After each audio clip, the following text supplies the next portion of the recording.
Hello my friends and welcome back. Thank you very much for being with me again today.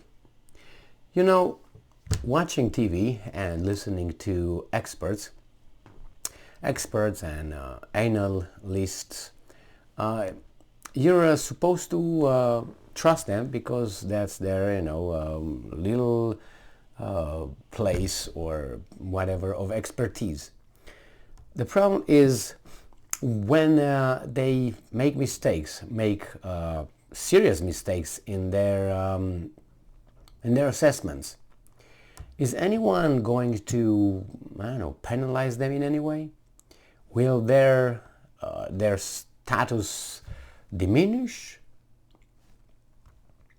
I mean, we are in the 11th month of war, or 12 months of war in Ukraine. We've been told that the Ukrainians are continuously winning. Now, they've been winning for 9, 10, 11 months, 12 months almost. Now, what's happening with those guys who kept saying that they're winning? I mean, all you need to do is just look at the map and realize that they're not winning. I mean, if you look at the whole picture, they're losing. Why? Because some of their territory is still in the Russians' hand. Most of the one that actually the Russians were able to capture in the first, month and a half or so. So I don't know if there's any accountability for these experts. And things are immediately forgotten. Now, if you are in the business of, making predictions and assessments, that's your job, and you lose it like this, don't you lose your job? Don't you get penalized? I think you do get penalized. There should be something that will show that you don't know what you're talking about. The thing is, the Ukrainians are continuously winning, but they continuously ask for more and more and more weapons, and it's never enough. So, I don't know, it's kind of a little paradox here. It is true that without the Western weapons, Ukraine would not even, turn on the light. But to say that they're winning and the Russians are done, and the Russians just put it as, how should I put it, as naked as possible. How many troops do the Russians have employed in Ukraine? How many? What's the number? Let's approximate it. Let's make an approximation. So the Russians initially have about 150,000 at the beginning. Then they got about 200,000 or so. Add the auxiliaries and you don't get to more than 500,000. Do you? Let's get them 600,000. Now Russia has 140 million people population. And do you think that with 600, that's the Russians' extent of their military? You're not dealing with 1930s Russia, Soviet Union. You're dealing with Russia. It's just a different animal. And these guys say they don't have any ammunition anymore. They don't have weapons. They're poorly dressed, poorly equipped. Everything is bad. But somehow they're not losing. They don't employ all their army, which is about 1,200,000. I think 1.2. That's a standing army. They're not over there. They didn't have a big mobilization either. Mobilize 1 million people. Why not? Because they can't. So, and then they say, well, the Ukrainians will win. What do you mean they will win? The Russians are not even fighting, if you want to put it that way. With 500 or 600,000 people on that front, do you think that that's the maximum of the Russian ability to fight? And they keep saying that. Now I have all kind of former NATO generals in Europe and wherever, experts. And I listen to them or read their statements. And I cannot believe that these guys were in charge of anybody more than themselves. And they say some things that are so ridiculous. Now I have this guy here. who is just one of many. He's not particularly stupid. He's just stupid as the others. So I'm not picking on him because he's tremendously an idiotic guy. No, he's not getting out of the norm. And I have this article from The Hill, and it's from January 8th.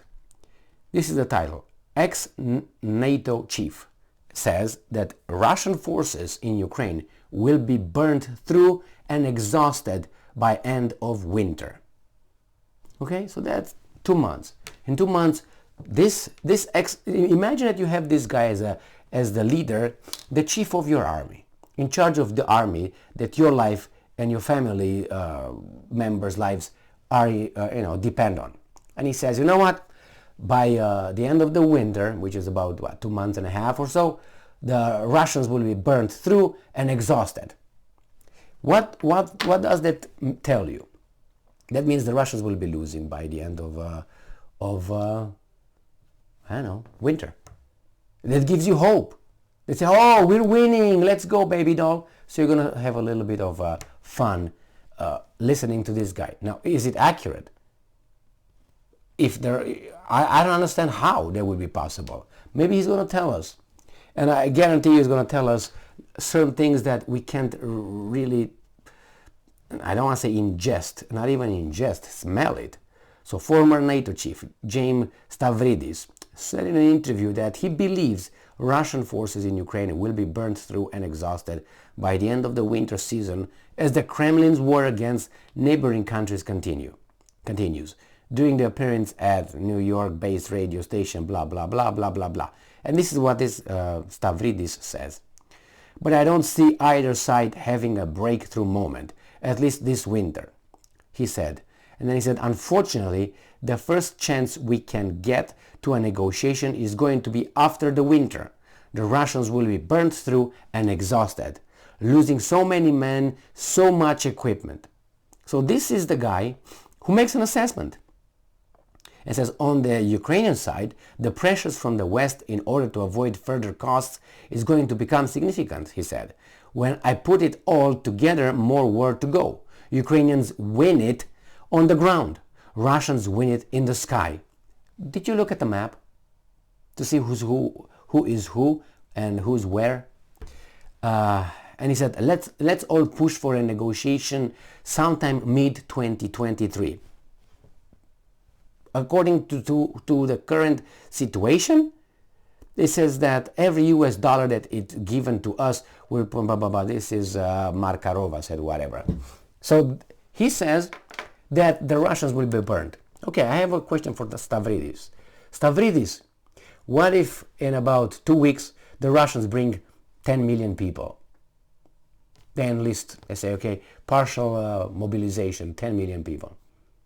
Then what, Stavridis? Is there a possibility? And if not, why not? Because they don't have the weapons? I mean, you gotta be an idiot to think that they don't have weapons. Because they're stupid, because they're drunk. What could be the reason? And this guy is the ex-NATO something, is he? And that's the way he analyzes this. Ukraine cannot pull out more people unless volunteers are coming from wherever, volunteers.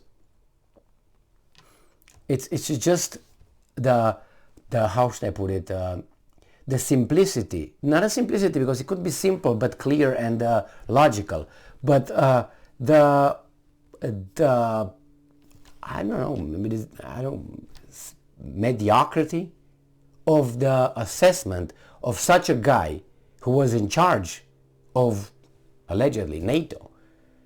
It just scares me. Not scares me, but then I look at Milley, General Mark Milley, or I look at Austin. Why would I think that they are better than this guy? I mean, could be, but the statements are not more intelligent than this guy's statements. Now what happens with these guys? When this guy in March, nothing happens, and nothing will happen like he said, a loser, I guarantee you that. It's going to be my word, my expertise, my assessment versus his. When that will not be the case, what should we do with Stavridis? Should anyone listen to Stavridis again? Should anybody listen and say, yes, Stavridis is the ex-NATO? Are you going to be satisfied with Stavridis knowing that he ascended to such a high position in the ranks of the military with such a poor judgment? Then what? And many like this guy, who come in front of the TV or say all kind of stuff, and in 2 weeks that goes down, and then nothing happens. They're again on the TV, and again they say they're the experts. How is this possible? I understand that they have to say something because that's the, the script. I understand that one. But this guy got to that position like that? It's no accountability. And unless you know something about something, let's put it this way, there's no way for you to understand that this guy is a fraud. He is a fraud. You're going to see. By the end of the winter, the Russians will not be exhausted, and nothing of what he said will happen. You'll see. And then you and I will have a little talk here, and I'm going to talk about Stavridis. And then what? He's still going to be invited to the highest circles, and his words will be, oh my God, yeah, Stavridis is, everybody, hey, buddy, Stavridis is talking now. Oh, my bad, man. Okay? But people who don't know anything, and they listen to Stavridis, how should I put it,